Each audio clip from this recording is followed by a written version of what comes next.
Dice Pablo en el capítulo 1, versículo 2: siempre damos gracias a Dios por todos vosotros, haciendo mención de vosotros en nuestras oraciones, teniendo presente sin cesar delante de nuestro Dios y Padre vuestra obra de fe, vuestro trabajo de amor y la firmeza de vuestra esperanza en nuestro Señor Jesucristo. Ahora, Pablo no ha terminado esta oración. El versículo 4 continúa la oración de los versículos 2 y 3, y esto es importante. Sabiendo, hermanos amados de Dios, su elección de vosotros, pues nuestro evangelio no vino a vosotros solamente en palabras, sino también en poder y en el Espíritu Santo y con plena convicción, como sabéis qué clase de personas demostramos ser entre vosotros por amor a vosotros.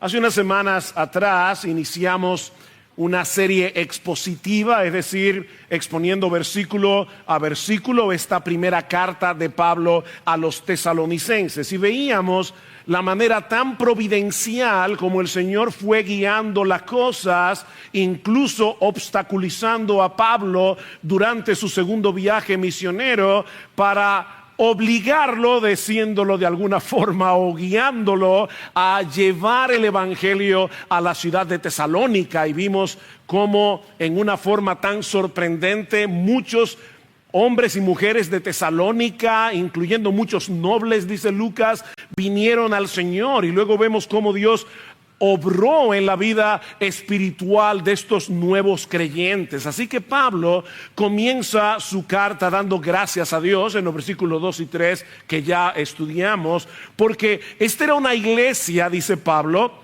que evidenciaba su fe a través de sus obras, que trabajaba arduamente motivada por el amor y que mantenía la firmeza de su esperanza en nuestro Señor Jesucristo, y todo eso en medio de mucha oposición. Cuando llegamos a los versículos 4 y 5, que son los que vamos a considerar en esta mañana, vemos que Pablo continúa en ese mismo espíritu de gratitud, pero motivado esta vez por algo más profundo, por algo más fundamental.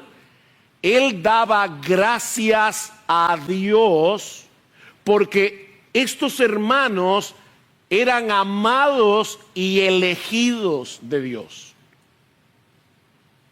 ¿Qué motivo, verdad, de gratitud? Yo doy gracias a Dios porque ustedes son amados y elegidos. Todo lo demás por lo que yo puedo dar gracias por ustedes se desprende de este hecho tan fantástico. Si ustedes han venido a Cristo en arrepentimiento y fe, si ustedes manifiestan esos rasgos de madurez espiritual, fe, esperanza, amor, es porque Dios los amó y porque Dios los eligió. Ahora, siempre que se habla del tema de la elección, de inmediato se levantan diversas reacciones en los oyentes y no siempre son buenas reacciones. De hecho, algunos opinan que esta es una doctrina muy profunda, tan profunda que solo debe ser tratada con creyentes que tienen mucho tiempo en la fe. Pero mis hermanos, eso no es precisamente lo que vemos aquí, porque esta era una iglesia compuesta mayormente por personas recién convertidas cuando recibieron esta carta. De hecho, muchos eruditos entienden que primera a los tesalonicenses es la primera carta que Pablo escribió. Y sin embargo, él introduce el tema de la elección aquí, y no olviden que está escribiendo bajo la inspiración del Espíritu Santo. Como yo espero mostrar en esta mañana, esta es una doctrina que los cristianos necesitan conocer, independientemente del tiempo que tú tengas en la fe, porque la doctrina de la elección impacta nuestro carácter, impacta nuestra gratitud, nuestra adoración, nuestro evangelismo, nuestra confianza en el Señor y un largo etcétera. Y hay al menos dos cosas que aprendemos de nuestro texto acerca de esta doctrina. La primera es la base de la elección. La base de la elección. Vean una vez más el versículo 4. Sabiendo, hermanos amados de Dios, su elección de vosotros. La base de esta elección no se encuentra en ningún mérito de parte nuestra, no se encuentra en el hecho de que Dios sabía de antemano que nosotros íbamos a creer cuando se nos predicara el evangelio. No, Dios nos eligió porque Él nos ama. Él nos eligió porque nos ama. Porque soberanamente Él decidió amarnos. Aunque ninguno de nosotros era amable, aunque ninguno de nosotros era digno de ese amor, no hay ningún mérito personal en el hecho de que Dios nos ame. Él nos amó porque quiso amarnos. Y porque nos amó, nos eligió. Es lo mismo que Moisés le dice a Israel en Deuteronomio capítulo 7. Dice, el Señor no puso su amor en vosotros, ni os escogió por ser vosotros más numerosos que otro pueblo, pues erais el más pequeño, como dice la Reina Valera del 60, erais el más insignificante de todos los pueblos, mas porque el Señor os amó y guardó el juramento que hizo a vuestros padres, el Señor os sacó con mano fuerte y os redimió de casa de servidumbre, de mano de Faraón, rey de Egipto. La razón por la que Dios amó a su pueblo no era porque ellos merecieran su amor, es porque Él decidió amarlos. Y porque los amó, los escogió y los redimió. En el texto que leímos en Efesios, que casi no leímos, pero leímos, en Efesios 1, ¿qué dice el apóstol Pablo? Bendito sea el Dios y Padre de nuestro Señor Jesucristo, que nos bendijo con toda bendición espiritual en los lugares celestiales en Cristo. ¿Por qué? Porque Él nos escogió habiéndonos predestinado en amor. Elección, amor. Es la misma conexión que encontramos más adelante en 2 Tesalonicenses capítulo 2 versículo 13. Pero nosotros debemos dar siempre gracias a Dios respecto a vosotros, hermanos amados por el Señor, de que Dios os haya escogido desde el principio para salvación. ¿Cuándo nos escogió? Desde el principio. Dios nos escogió para salvación en la eternidad. Tú no habías hecho nada, ni bueno ni malo. De hecho, ibas a hacer lo malo. Y Dios decidió escogerte. Es lo mismo que dice Pablo en 2 Timoteo 1:9. Dios nos salvó y nos llamó con llamamiento santo, no conforme a nuestras obras, ¿ven? Sino según el propósito suyo y la gracia que nos fue dada en Cristo desde antes de los tiempos de los siglos. ¿Tú oíste eso? Porque mira, de verdad, yo no quiero un desorden aquí, pero eso debería casi hacernos saltar de la silla. Si tú eres creyente, es porque Dios decidió amarte y hacerte beneficiario de su gracia. Déjame ponértelo más fácil. Él te amó porque te amó. Él te amó porque te amó. Y por causa de ese amor especial que Él tiene por los suyos, los eligió. Pero pastor, la Biblia no dice que Dios es amor y que Él ama a todo el mundo. Sí y no. Digo, de que Dios es amor, sí. ¿Ama a Él a todo el mundo? Sí y no. Depende de cómo estés usando la palabra amor. La Biblia dice que Dios es amor y que ese amor se extiende hacia todas sus criaturas de un modo u otro. De hecho, Nosotros los creyentes debemos imitar a Dios en el hecho de que Él ama aún a sus enemigos. Eso es lo que dice Jesús en Mateo capítulo 5. Amad a vuestros enemigos, bendecid a los que os maldicen, haced bien a los que os aborrecen, orad por los que os ultrajan y os persiguen. ¿Para qué? Para que seáis hijos de vuestro Padre que está en los cielos, que hace salir su sol sobre malos y buenos, que hace llover sobre justos e injustos. Hay una benevolencia general de Dios que alcanza a todos. Una clase de amor que abarca a todo el mundo. Pero la Biblia también nos revela que hay una clase de amor en Dios que está reservado exclusivamente para los suyos. De paso, de no ser así, esta declaración de Pablo en 1 Tesalonicenses no tendría sentido. Damos gracias a Dios, hermanos amados por el Señor. Bueno, pero ¿y qué tiene eso de grande si Dios ama a todo el mundo por igual? Pero es obvio que cuando Pablo les dice, ustedes son amados y elegidos por el Señor, Pablo está asumiendo que ese es un privilegio especial que no todo el mundo tiene. Ustedes son los amados y elegidos por el Señor.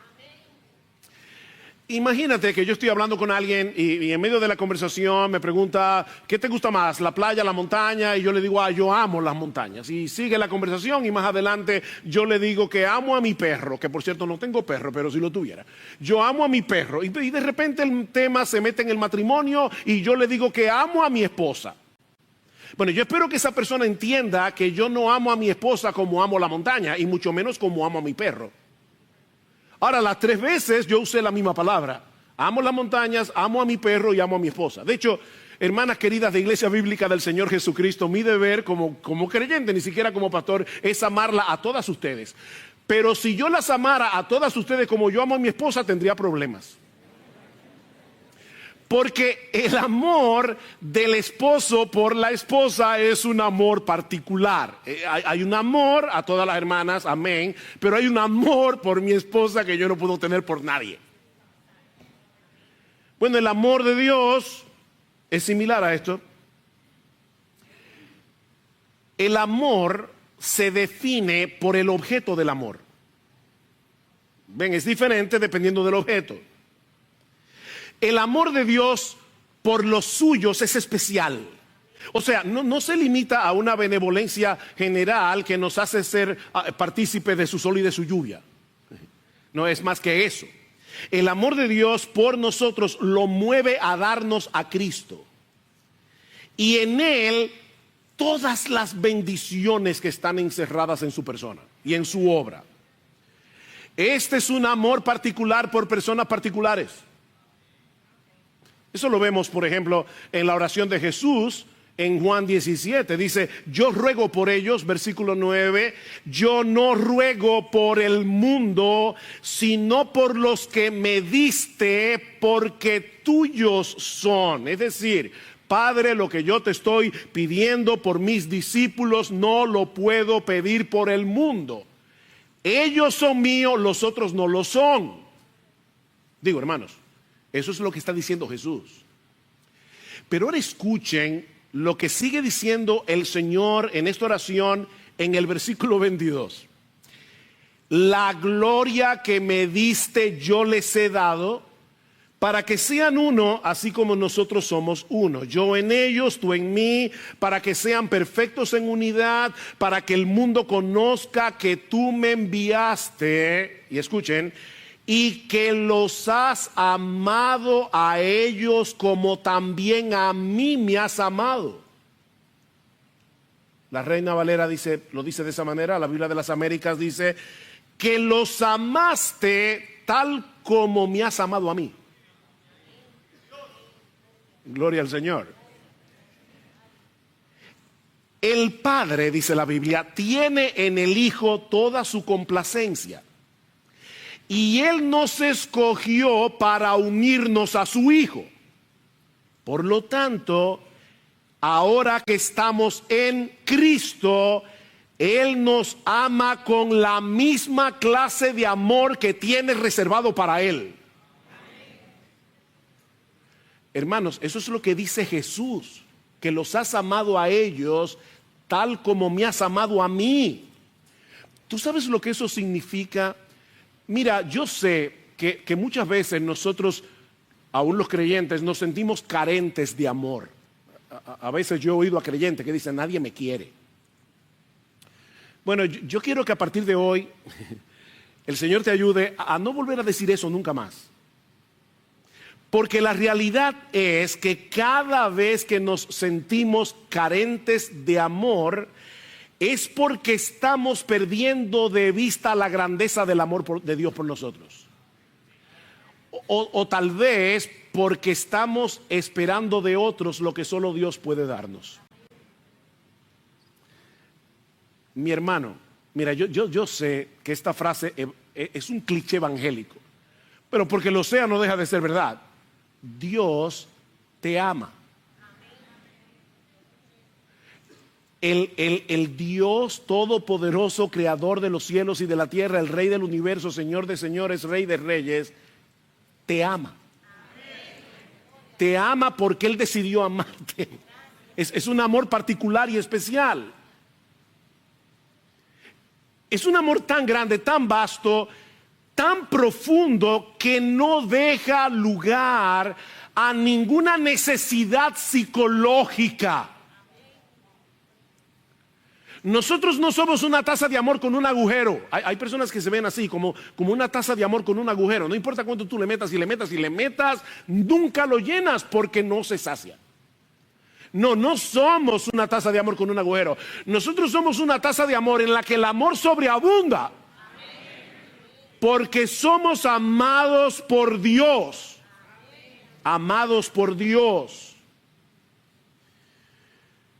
Y por ese amor nos eligió. Es tan triste que aún en las iglesias algunos objeten la doctrina de la elección. De verdad, eso es tan triste. Porque cuando una persona creyente objeta la doctrina de la elección, no se está dando cuenta que está objetando un aspecto fundamental del amor de Dios. El amor de Dios.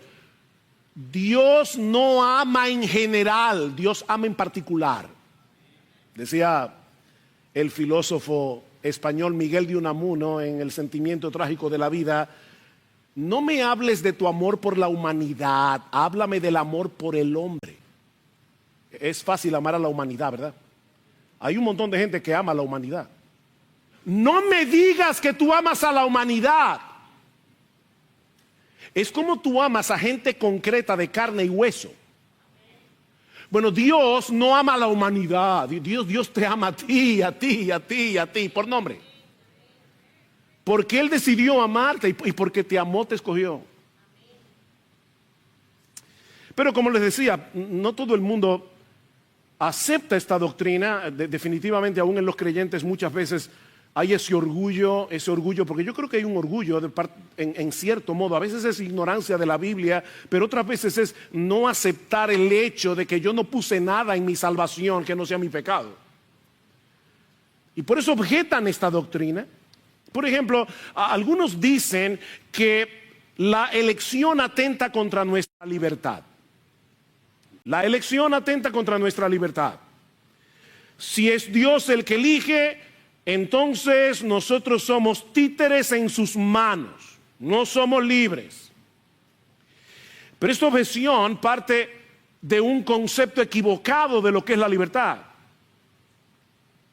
Yo actúo como un hombre libre cuando mis acciones son determinadas por mi propia decisión.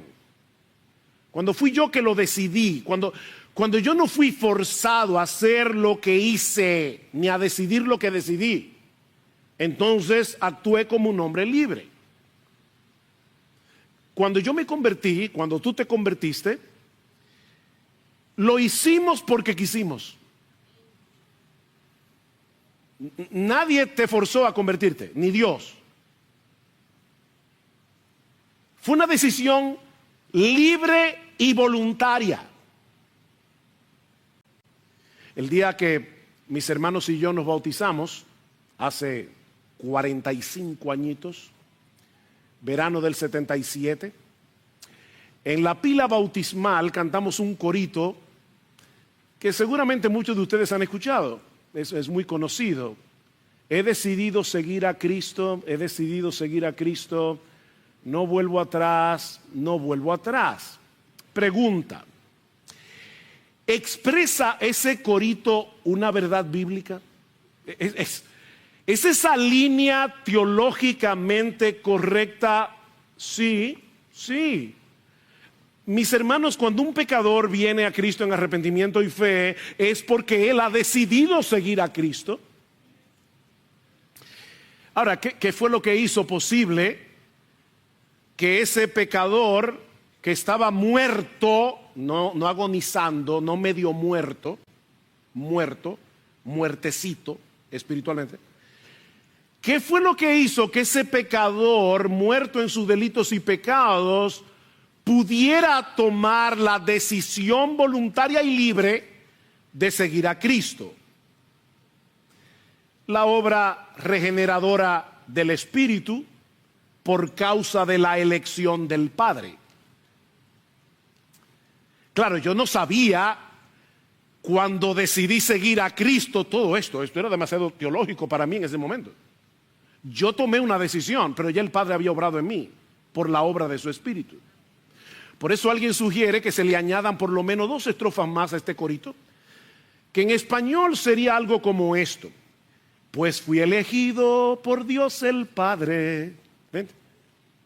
No vuelvo atrás, no vuelvo atrás, porque el Espíritu me ha dado vida.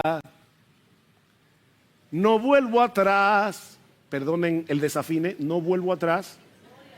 Ven, o sea, es verdad que yo he decidido seguir a Cristo porque el Padre me eligió, porque el Hijo murió por mí y porque el Espíritu Santo en un momento dado de mi vida aplicó con poder esa obra de redención en mi corazón.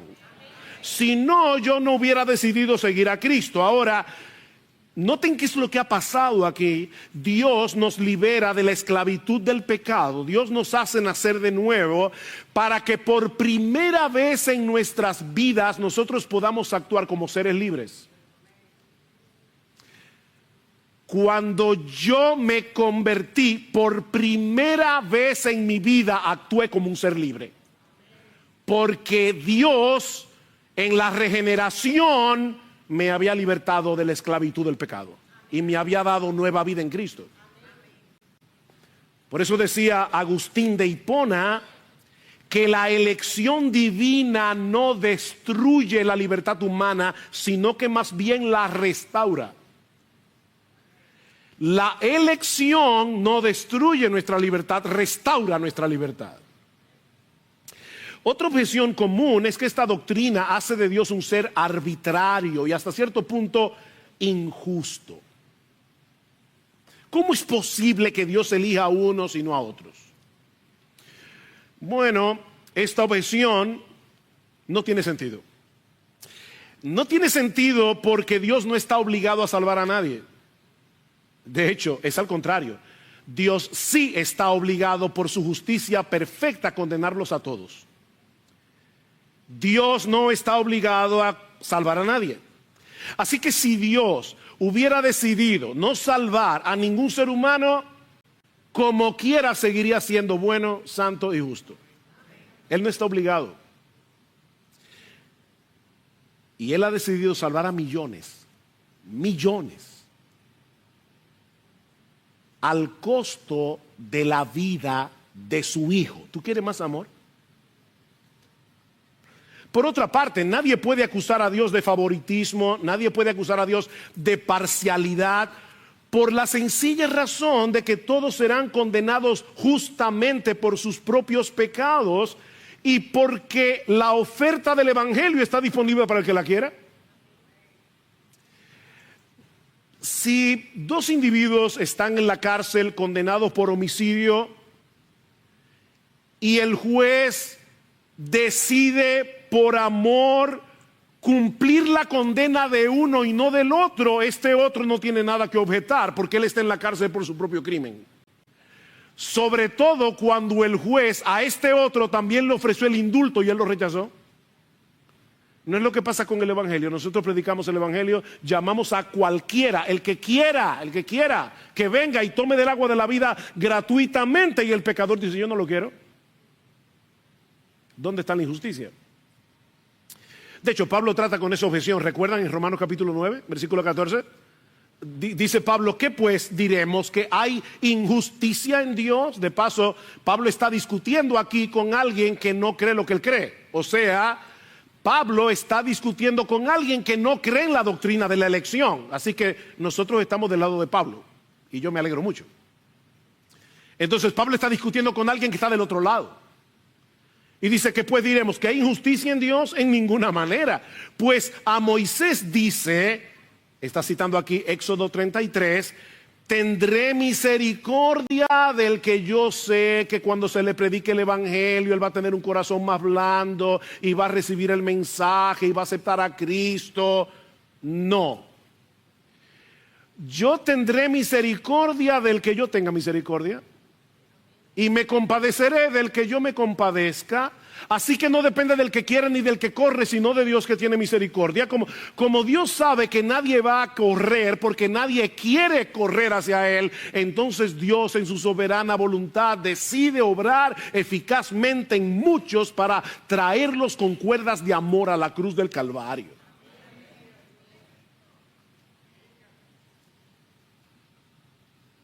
Otros alegan que esta doctrina apaga el fuego evangelístico del creyente.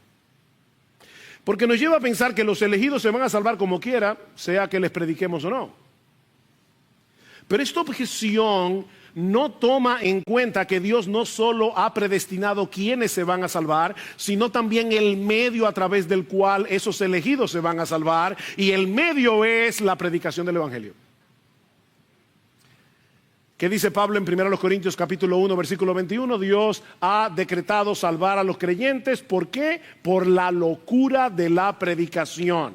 En 2 Timoteo capítulo 2 versículo 10, Pablo dice, yo todo lo soporto por amor a los escogidos. Todo lo soporto por amor a los escogidos. Pero Pablo, si son escogidos, no te afanes tanto. No. Es que nadie se va a salvar si no es a través de la predicación del evangelio. Así que yo todo lo soporto por amor a los escogidos, para que ellos también obtengan la salvación que es en Cristo Jesús con gloria eterna. Todo lo soporto. De hecho, es lo que vemos en este pasaje. Dice, hermanos amados de Dios, damos gracias por su elección, pues nuestro evangelio no vino a vosotros. ¿Ven? O sea, ustedes fueron elegidos y la forma como Dios los salvó fue por medio de la predicación del evangelio. Pablo no se quedó en Antioquía diciendo, salva a los tesalonicenses. No, él fue y les predicó el evangelio. ¿Por qué?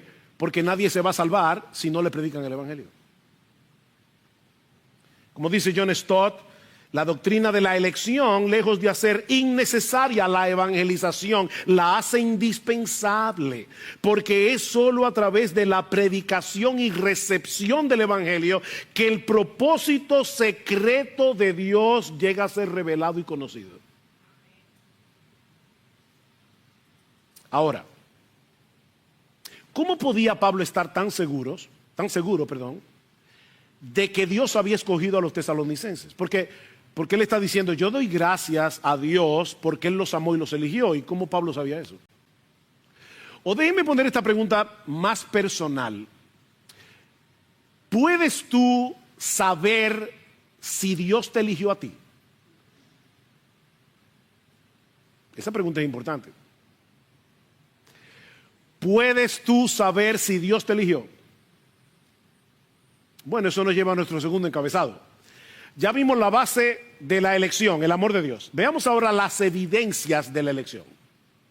Las evidencias de la elección. Versículo 5. Pues nuestro evangelio, o sea, yo sé que ustedes son amados y elegidos, porque nuestro evangelio no vino a vosotros solamente en palabras, sino también en poder y en el Espíritu Santo y con plena convicción. Como sabéis qué clase de personas demostramos ser entre vosotros por amor a vosotros. En pocas palabras, lo que Pablo está diciendo es algo como esto. Yo sé que ustedes fueron elegidos por Dios por la obra que el Señor hizo en ustedes por medio de la predicación de la palabra. Miren qué simple. Ahora, hay más detalles en este texto que debemos resaltar. Pero resumiendo, Pablo le está diciendo, yo sé que ustedes fueron elegidos por la forma como Dios obró en ustedes cuando se les predicó el evangelio. Pero Pablo dice más cosas aquí. Yo quisiera ahora desgranar un poco el texto. Por un lado, Pablo nos dice, yo sé que ustedes fueron elegidos porque el evangelio vino a ustedes. Esa es una expresión interesante. La Reina Valera dice llegó, pero el texto griego dice el evangelio vino a vosotros. ¿Ustedes recuerdan en el Antiguo Testamento cómo se decía constantemente la palabra de Dios vino sobre Jeremías? La palabra de Dios vino sobre Ezequiel. La palabra de Dios vino, la palabra de Dios viene. Y una de las ideas que está detrás de esta expresión es que Dios se acerca y se hace presente por medio de su palabra. Es Dios el que viene. Y viene por medio de su palabra. Ahora, eso no quiere decir que el evangelio cayó del cielo como en un paracaídas. No. El evangelio vino a los tesalonicenses por medio de Pablo, de Silas, de Timoteo. Ellos tuvieron que ir en el equipo misionero para predicar el evangelio. Mis hermanos, cuando nosotros compartimos el evangelio con alguien, ¿saben lo que está pasando ahí? Que Dios mismo se está acercando a esa persona a través de nuestra predicación. Qué increíble. Alguien me dijo en estos días, no diga tanto la palabra increíble. Qué sorprendente. Un ser humano como tú y como yo está compartiendo el evangelio con una persona y es Dios el que está viniendo a esa persona por medio de su palabra. Pero Pablo les dice que ese evangelio que vino a ellos no llegó en palabras solamente. Eso quiere decir que sí llegó en palabras, pero no en palabras solamente. ¿Y por qué yo insisto en eso? Bueno, porque ahora se ha puesto de moda, y esto no es nuevo, pero sobre todo en estos momentos se ha puesto de moda una predicación sin palabras. Muéstrales el amor de Dios a través de tus obras y las personas se van a salvar. Y un dicho que se cita muy frecuentemente es una frase que se le atribuye a San Francisco de Asís. Él decía, predique el evangelio en todo momento y cuando sea necesario utiliza palabras. Eso suena muy piadoso, pero no es bíblico. Mis hermanos, eso no es bíblico. Si bien es cierto que nuestro ejemplo corrobora el mensaje del evangelio que predicamos, es imposible predicar el evangelio sin palabras. Es imposible predicar el evangelio sin palabras. El evangelio es el anuncio de un hecho histórico, de algo que sucedió hace 2000 años, cuando el Hijo de Dios encarnado, Jesucristo, el Dios hombre, dio su vida en nuestro lugar para poder perdonar nuestros pecados. Y sobre la base de esa obra de redención, ahora Dios ofrece a todos perdón y vida eterna por medio de la fe. Ese mensaje solo se puede transmitir por medio de palabras. ¿Qué dice Pablo en Romanos capítulo 10, versículo 14? ¿Cómo creerán en aquel de quien no han oído? ¿Y cómo creerán sin haber quien les predique? ¿Y cómo creerán si no envían a esos que predican? Porque la fe viene por el oír.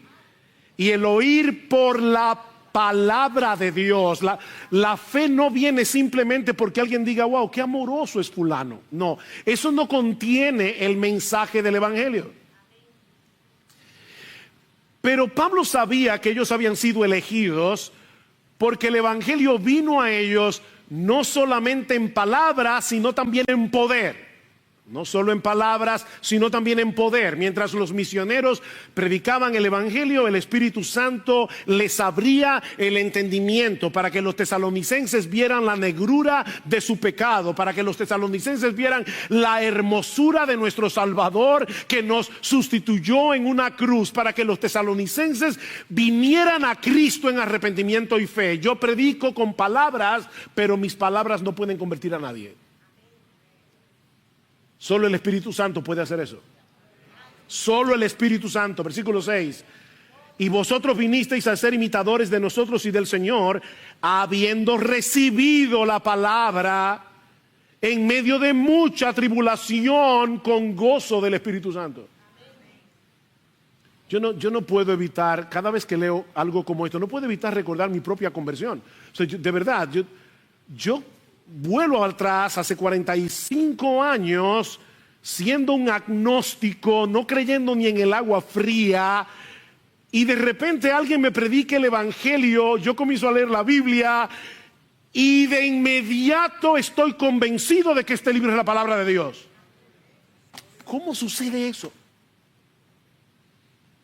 Es una obra del Espíritu Santo. Mi hermano, si tú estás aquí en Cristo, es porque el Espíritu Santo te abrió el entendimiento.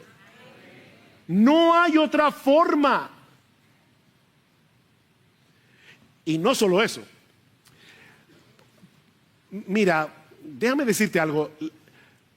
Esto no depende de la oratoria de un individuo, esto no depende de que sea muy lógico, esto no depende de lo poderosa que puedan ser sus argumentaciones.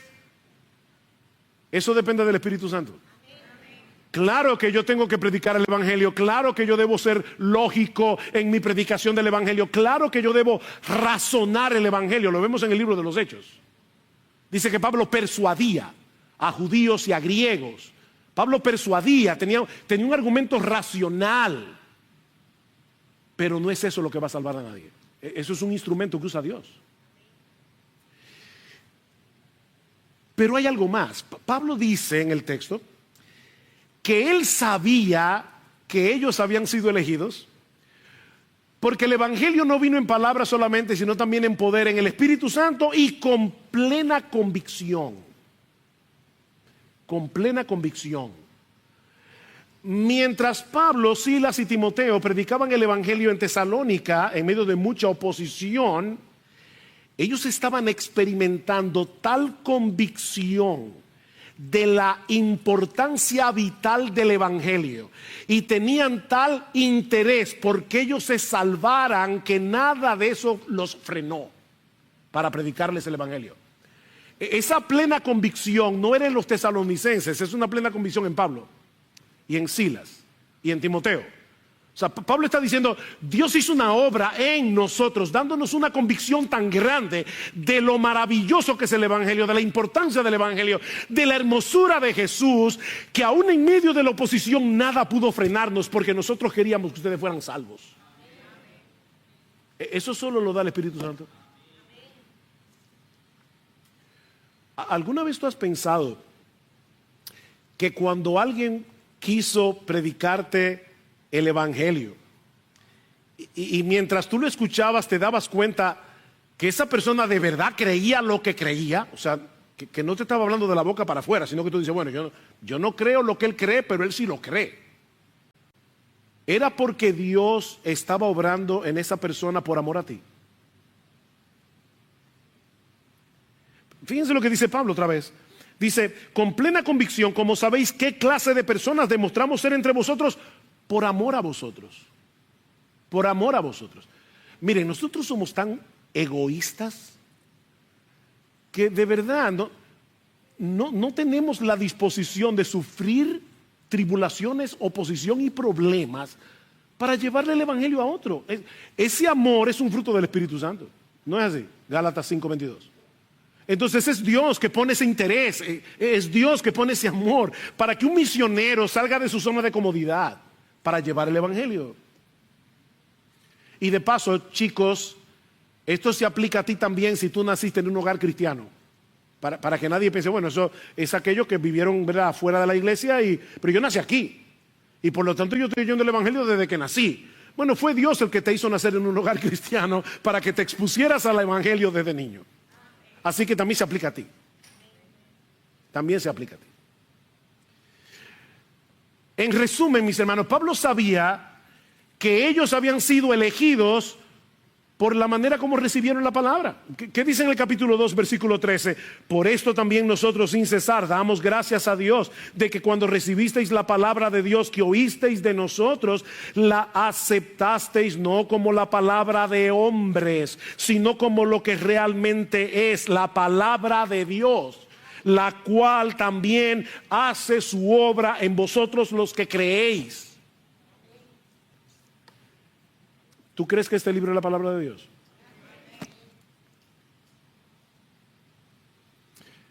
Obviamente, ninguno de nosotros tiene acceso al libro de la vida para ver si nuestro nombre está escrito ahí. Pero un creyente puede saber con bastante grado de certeza que es uno de los elegidos, por la obra que el Espíritu Santo está haciendo en su vida. ¿Tienes la convicción de que eres un pecador, que mereces la condenación del infierno? ¿Tú crees eso? ¿Recibiste el Evangelio como la verdad de Dios? Y viniste a Cristo confiando únicamente, no en tu religión, no en tu decencia, confiando únicamente en su justicia perfecta y en su muerte en la cruz. Tú viniste a Cristo con la determinación de divorciarte de tu vida de pecado para que Él sea tu Señor. ¿Es eso palpable en tu vida? Porque luchas contra tu propio pecado, porque tú quieres hacer su voluntad y no la tuya, porque cuando pecas te avergüenzas y vuelves otra vez a Cristo en arrepentimiento y fe. Tú vives una vida de arrepentimiento y de fe. Entonces tienes muchas razones para creer que tú eres uno de los elegidos. Esto no es un misterio. Tienes razones para creer que eres uno de los elegidos. Y mi hermano y hermana, esa es una certeza que te hará mucho bien. Te hará mucho bien, sobre todo en medio de las perdón. No es, se lo he dicho muchas veces, no es COVID, es asma. Te hará mucho bien, sobre todo en medio de las tentaciones y en medio de los problemas. El teólogo Richard Phillips señala por lo menos 4 razones de por qué los cristianos deben amar la doctrina de la elección. Y yo voy a añadirle una más y con esto concluyo. Tú eres creyente, tú debes amar la doctrina de la elección. Debes amarla. Esto no es una doctrina para discutir, para polemizar. Es para gozarnos en ella. 4 razones y una más. Primero, la doctrina bíblica de la elección incondicional promueve la humildad. Promueve la humildad. Porque le atribuye a Dios toda la gloria por tu salvación. Toda la gloria. La salvación es del Señor. Porque esta doctrina asume nuestra completa impotencia para salvarnos a nosotros mismos. O sea que en vez de estar pensando, yo soy uno de los elegidos. No, olvídate de eso. Dice Pablo que Dios escogió a lo necio del mundo para avergonzar a los sabios, a los débiles para avergonzar a los fuertes. ¿De qué tú te glorías?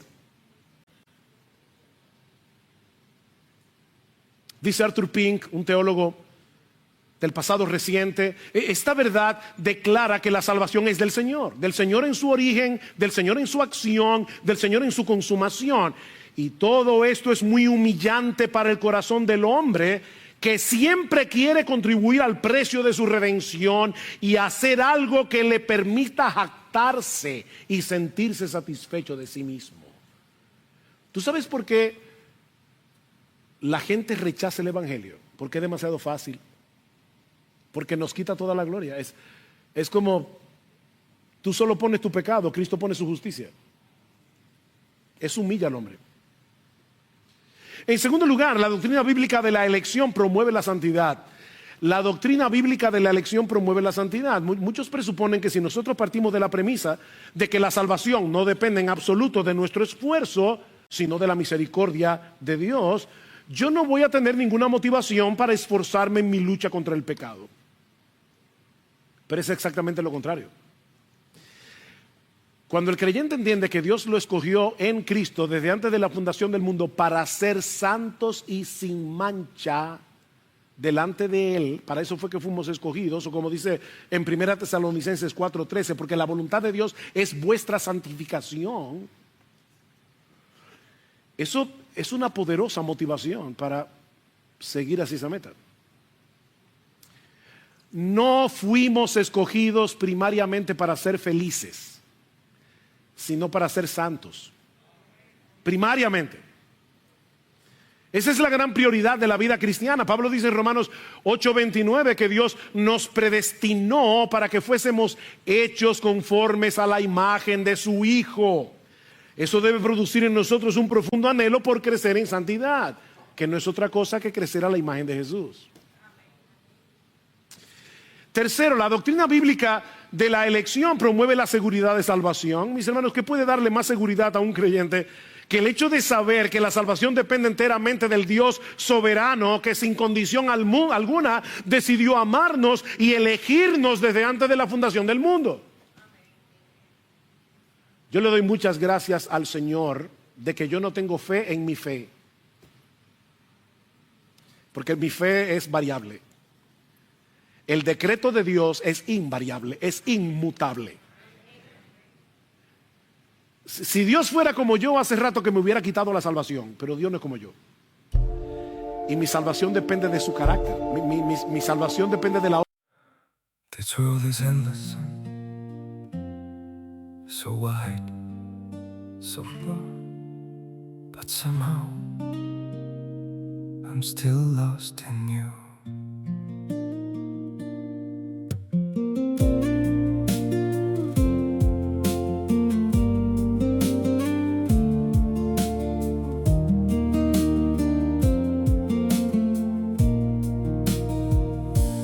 Streets are full of moving shadows, countless places I could go. Cities shining, people passing, yet I still feel so alone. Every road keeps leading nowhere, every sky feels cold and blue. In this world so vast and open, I'm still lost in missing you. The world is wide, so wide before me, but I keep losing my way. Somewhere in the endless distance, your memory makes me stay.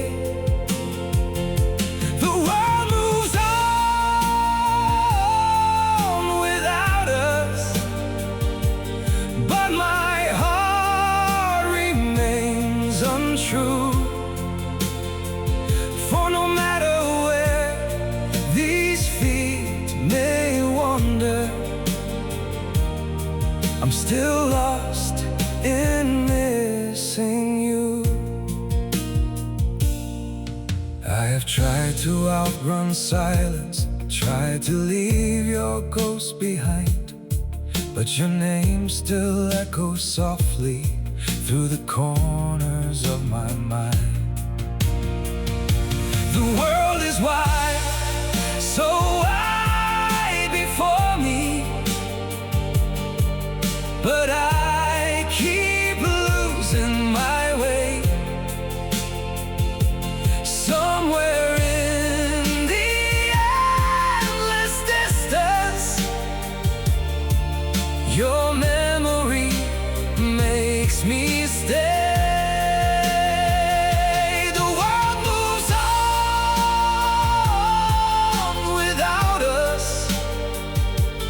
But my heart remains untrue. For no matter where these feet may wander,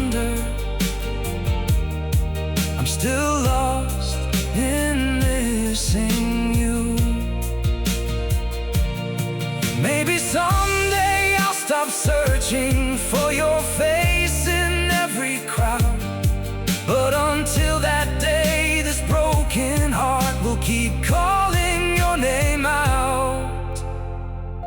The world is wide, so wide before me, but I keep losing my way. Somewhere in the endless distance, your memory makes me stay. The world moves on without us, but my heart remains untrue. For no matter where these feet may wander, I'm still lost in missing you.